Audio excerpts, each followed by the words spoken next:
یہ جو اسرائیل جو کچھ کر رہا ہے نا، اس کا اصل حل مجھے بھی پتا ہے مظاہروں میں نہیں ہے، اس کا اصل حل ہے جہاد.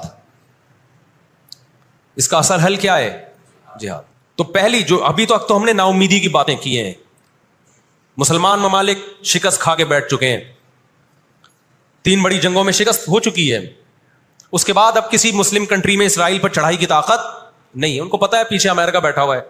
ہمیں قرآن و سنت میں اس بارے میں کیا ہدایات ملتی ہیں؟ اللہ کہتا ہے میں نے یہود پہ ذلت کو مسلط کر دیا ہے. اس آیت میں اور اس حدیث میں جو میں نے تقاتلون الیہود والی حدیث پڑھی، اس میں مسلمانوں کے لیے خوشخبری ہے کہ اللہ تعالیٰ نے جیسے بنی اسرائیل انتہائی کمزور تھے، فرعون کا ظلم اور بربریت کا شکار تھے، اللہ سورہ قصص میں کہتے ہیں وَنُرِيدُ أَن نَّمُنَّ عَلَى الَّذِينَ اسْتُضْعِفُوا فِي الْأَرْضِ، ہم نے ارادہ کیا کہ زمین میں کمزور ترین لوگوں کو اٹھا کے زمین کا امام بنا دیں گے، طاقتور پہ غالب کر دیں گے. بہت دفعہ ایسا ہوا ہے، کم من فئۃ قلیلۃ غلبت فئۃ کثیرۃ باذن اللہ. اللہ کہتے ہیں دنیا کے نقشوں میں جو غالب ہوتا ہے، جس کی فتح اسباب کی دنیا میں یقینی ہوتی ہے، میں بہت تھوڑی سی جماعت کو طاقتور بنا کے دنیا کا امام بنا دیتا ہوں. ہمیں اللہ کی رحمت سے اور قرآن اور حدیث کی جو بشارتیں مل رہی ہیں اس سے پوری پوری امید ہے انشاءاللہ یہ اسرائیل کی شکست پہ اور یہودیوں کی ہمیشہ کے لیے شکست پہ اس کا نتیجہ نکلے گا انشاءاللہ.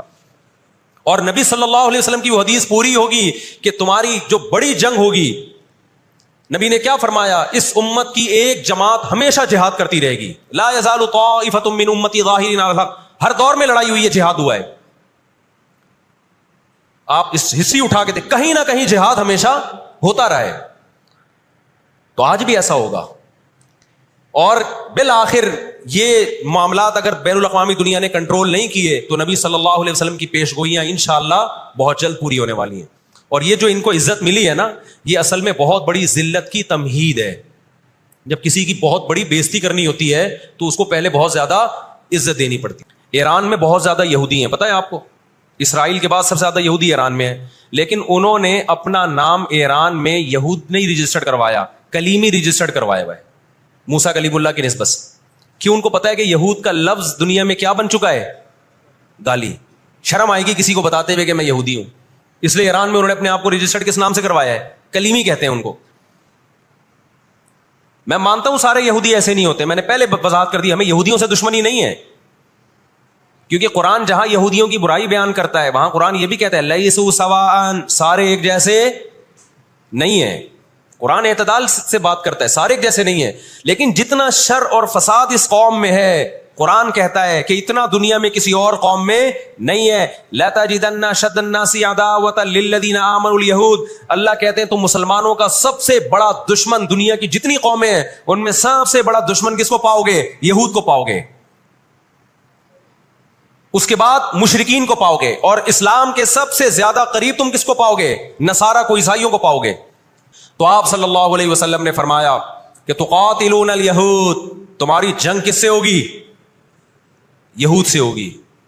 دجال کس کا سپورٹر ہوگا؟ بولتے کیوں نہیں؟ ابھی تو دجال آیا نہیں ہے اور آپ نے بولنا چھوڑ دیا ہے. جب آئے گا تو پھر تو اچھوں کی بولتی بند ہو جائے گی. کس کا سپورٹر ہوگا وہ؟ ہاں، میں عرض کر رہا تھا کہ ہم جب قرآن پڑھتے تھے ضربت علیہم الذلہ، قرآن کہتے ہیں ہم نے ذلت ان کے اوپر دے ماری ہے ان فسادوں کی وجہ سے جو یہ کرتے رہے ہیں دنیا میں، ان فسادات کی وجہ سے.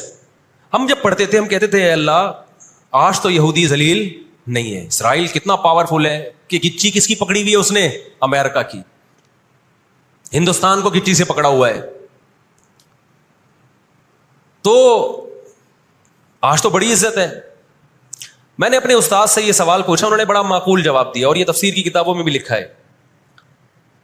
دیکھیں آپ یہودیوں کی ہسٹری اٹھا کے دیکھیں نا، ہمیشہ کوئی نہ کوئی ایسا ان پر مسلط ہوا ہے جنہوں نے ان کی شرارتوں کا مزہ ان کو دنیا میں چکھایا ہے.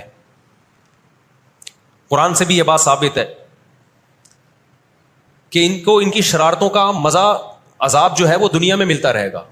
میں بار بار کہتا ہوں ہٹلر نے بھی ان کو عذاب دیا ہے. ہٹلر سے پہلے بھی اسلامی نہیں بلکہ دنیا کی تاریخ میں بہت سے ہٹلر گزر چکے ہیں جنہوں نے ان کی شرارتوں کی ان کو دنیا میں سزا دی ہے. ہم پھر بھی بتائیں ہم ہٹلر کے حامی نہیں ہیں جو ظلم اس نے کیا، لیکن وہ بھی ان کی شرارتوں سے بیزار تھا. قرآن کہہ رہے ہم نے ان پر ذلت کو دے مارا ہے. دنیا میں بہت دفعہ رسوا ہوئے یہ. اب کیا ہے؟ یہ آخری ذلت ہے یہودیوں کی. آپ کو معلوم ہونا چاہیے جب دنیا میں کسی کو بہت زیادہ ذلیل کیا جاتا ہے نا تو پہلے اس کو عزت دی جاتی ہے. کسی کے گلے میں آپ جوتوں کا ہار پہنا دو, یہ بھی ایک ذلت ہے. اور ایک طریقہ یہ 3 پیس سوٹ ٹائی میں آپ اس کو صدارت کی کرسی پہ بٹھائیں اور پھر آپ اس کو جوتوں کا ہار پہنا دیں. بتاؤ کون سی بڑی ذلت ہے؟ یہ دوسری ذلت پہلی ذلت سے بڑی ہے. پوری دنیا میں مار کھانے کے بعد نا اپنی شرارتوں کی وجہ سے آج اللہ نے ان کو ایک تھوڑی سی حکومت دی ہے. ایک چھوٹا سا کنٹری, آپ اگر اسرائیل کو نقشے میں دیکھیں گے تو کراچی بھی بڑا ہے اسرائیل سے. اتنا چھوٹا ملک, اتنا چھوٹا ملک, اور تعداد بھی بہت تھوڑی. اللہ نے انہیں کچھ وقت پنپنے دیا ہے. اللہ نے کہا ٹھیک ہے, تم دنیا تمہاری آخری شرارت دیکھ لے, اس کے بعد جو میری طرف سے تم پہ مار پڑنے والی ہے اس کے بعد قیامت تک تم دوبارہ اٹھنے کے قابل نہیں رہو. یہ آخری ذلت کا انتظام ہو رہا ہے یہود کا. 18ویں صدی کے شروع میں, 17ویں صدی کے اینڈ میں, سن 1900 کی بات کر رہا ہوں میں, 1901 1902 کی, اس سے بھی کچھ ٹائم پہلے یہ دنیا میں بکھرے ہوئے تھے. دنیا میں کسی کو ان سے دشمنی نہیں, لیکن دنیا میں جہاں بھی گئے کبھی ایسا نہیں ہوا کہ انہوں نے سازشیں ترک نہ کی ہوں. ہٹلر جو تھا نا دوسری جنگ عظیم میں تو جرمنی گیا ہوں نا, میں نے وہ قبرستان بھی دکھایا تھا یہودیوں کا. ہٹلر نے یہودیوں پہ بہت زیادہ ظلم کیا, جو بالکل غلط کیا. ہم اس ظلم کو کبھی بھی حوصلہ افزائی نہیں کرتے, دیگوں میں اٹھا اٹھا کے زندہ ڈال دیا کرتا تھا. ہم اس عمل میں ہٹلر کی بالکل بھی حوصلہ افزائی نہیں کرتے, اس عمل کو اپریشیٹ نہیں کرتے. لیکن اس نے ایک تاریخی الفاظ کہے تھے, اسے پتا تھا دنیا مجھے برا کہے گی بعد میں کہ لاکھوں یہودی مار دیے میں نے. اس نے کہا میں چاہتا تھا سب کو قتل کر دیتا, ایک بھی زندہ نہ چھوڑتا, لیکن کچھ میں زندہ چھوڑ کے جا رہا ہوں تاکہ دنیا جب مجھے یاد کرے گی نا کہ یہودی ظالم تھا تو دنیا کو پتا چلے گا کہ میں نے ان کو قتل کیوں کیا. کچھ چھوڑ کے جا رہا ہوں, یہ چین سے نہیں بیٹھیں گے, دیکھنا کرتے کیا ہیں یہ. آج ہٹلر زندہ ہوتا, ہٹلر اگر آج زندہ ہوتا, دنیا کہتی کہ تو بندہ ٹھیک نہیں تھا لیکن بات ٹھیک کر کے گیا ہے. ان کے اندر 2 بیماریاں, ایک حسد کہ فلاں کو نعمت کیوں مل رہی ہے, اور ایک دنیا سے محبت. قرآن کہتا ہے یود احدہم لو یعمر الف سنہ, ان میں سے ہر شخص چاہتا ہے کہ کم سے کم اس کی عمر کتنی ہونی چاہیے, 1000 سال. اور مسلمان دنیا سے محبت نہیں کرتا. تو آپ بتاؤ, 2 ایسی قوموں کا مقابلہ ہو کہ ایک زندہ رہنے کے لیے لڑ رہی ہو اور ایک موت کے لیے لڑ رہی ہو, تو فتح کس کو ملے گی؟ جو موت کے لیے لڑتا ہے. اب بھی دنیا کو اگر ہوش نہیں آتا اور کفر کی حقیقت سمجھ میں نہیں آتی ہے, ہمارے لبرل اور سیکولر طبقے کو جو صبح و شام ان کے گن گاتے ہیں, تو پھر آپ کو اس کا اللہ کے سامنے حساب دینا پڑے گا. جہاں مسلمان کا خون بہے گا دنیا منہ پہ ٹیپ لگا لیتی ہے.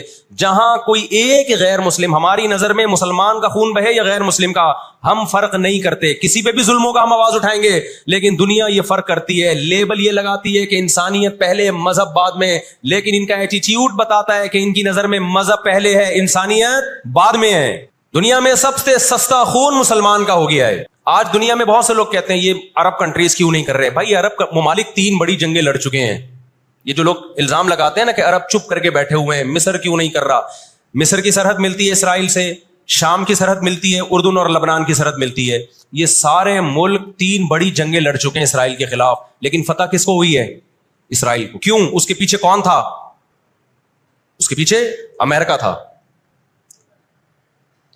تو آپ اپنے ملکوں کو برا بلا کہہ کے اس سے کچھ بھی حاصل ہونے والا نہیں ہے, اس سے ان کا وجود بھی ختم ہو جائے گا. 3 بڑی جنگیں ہو چکی ہیں, تمام عرب کنٹریز مل کے اسرائیل پہ حملہ کرتے ہیں, لیکن اس کے نتیجے میں نقصان کیا ہوا؟ یونائٹڈ نیشن نے جو لکیر کھینچی تھی نا یہودیوں کے لیے, یہودی اس لکیر کو کراس کر کے آگے بڑھ گیا, اور 80% فلسطین پہ یہودی نے قبضہ کر لیا. اور یہ غزہ کی پٹی جو آج ہے اور جس کو ویسٹ بینک کہا جاتا ہے, اس غزہ کی پٹی پہ مصر کا قبضہ ہو گیا جو ایسٹ میں ہے, اور ویسٹ بینک پہ اردن کا قبضہ ہو گیا. 20% علاقہ میں سے آدھا اردن کے پاس اور آدھے سے کچھ کم مصر کے پاس چلا گیا. باقی 80% کس کے پاس آ گیا؟ اسرائیل کے پاس.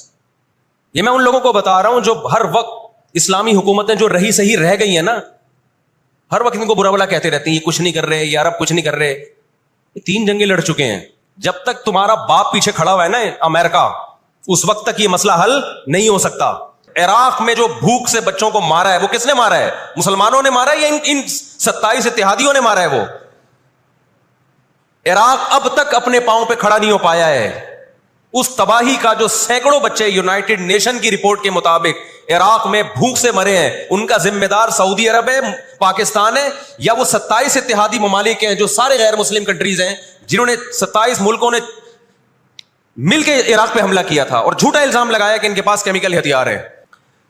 تو آج بھی رشیا، چائنا وہ اسرائیل کے حق میں نہیں ہے. عین ممکن ہے اللہ مظلوموں کی آواز سے ایسے حالات پیدا کر دے کہ اس جنگ میں براہ راست کون کود پڑے؟ سوویت یونین کود پڑے. اور اگر سوویت یونین اس جنگ میں کود پڑا جس کے پورے چانس لگ رہے ہیں، تو پھر یہ تیسری جنگ عظیم کی طرف معاملہ جائے گا. اور پھر دنیا میں جو تباہی ہوگی نا، تباہی ہوگی وہ میرے اور آپ کے تصور سے بھی زیادہ ہے. کیونکہ اب تلواروں سے یا صرف ہوائی جہازوں سے جنگ نہیں ہوتی، اب سب کے پاس نیوکلیئر ہتھیار ہیں، اب ایٹم بم چلیں گے.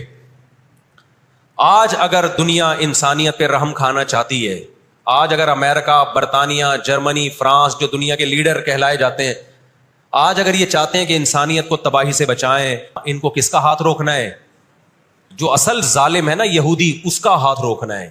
تو آج اگر یہ اسرائیل کا ہاتھ زبردستی روک لیتے ہیں تو دنیا بڑی تباہی سے بچ جائے گی. اور اگر یہ دنیا اسرائیل کا ہاتھ نہیں روکتی اور اس جنگ کو بند کرنے کی کوشش نہیں کرتی، تو بھائی جو تیسری جنگ کی طرف معاملات جا رہے ہیں اس کے ذمہ دار یہ لوگ ہوں گے جو دنیا میں تہذیب کے ٹھیکیدار ہیں. مجھے اکثر ایک بات یاد آتی ہے جو میں اکثر اپنے بیانات میں بھی کہتا رہتا ہوں کہ اللہ تعالیٰ نے جو قیامت بنائی ہے نا، آخرت، بہت سے لوگ قیامت کے منکر ہیں نا، وہ کہتے ہیں مر کے مٹی ہو کے ختم ہو جاتے ہیں. سوال پیدا ہوتا ہے کہ دنیا میں اتنا کچھ غلط ہو رہا ہے کہ اگر اللہ نے انسانوں کو مار کے مٹی کر کے ختم کرنا تھا اور حساب و کتاب کا کوئی دن نہیں ہے، پھر معاذ اللہ سے بڑا دنیا میں کوئی ظالم نہیں ہے. پھر سب سے بڑا الزام اس خدا پہ ہے جس نے اس کائنات کو بنایا کہ اللہ دنیا میں مظلوموں کو پوچھنے والا کوئی نہیں ہے، تو آخرت میں بھی اگر حساب نہیں ہے تو پھر اللہ میں اور آج کی بڑی طاقتوں میں، ظالم حکمرانوں میں فرق کیا ہو گیا؟ بتاؤ دنیا میں پورا حساب ہوتا ہے کیا؟ بولو بھائی، ہوتا ہے کیا دنیا میں پورا حساب؟ تو ہم اللہ سے دعا کرتے ہیں کہ اے اللہ ہمارے ان مظلوم بھائیوں کی مدد فرما، اور جو بھی ظالم ہیں ان کو ہدایت دے، جو ہدایت کے قابل نہیں ہے اللہ ان کو تباہ و برباد کرے. علماء نے یہ بھی کہا ہے کہ فجر کی نماز میں جو غاصب یہودی ہیں، اسرائیلی ہیں، ان کے خلاف قنوت نازلہ کا بھی اہتمام کرنا چاہیے.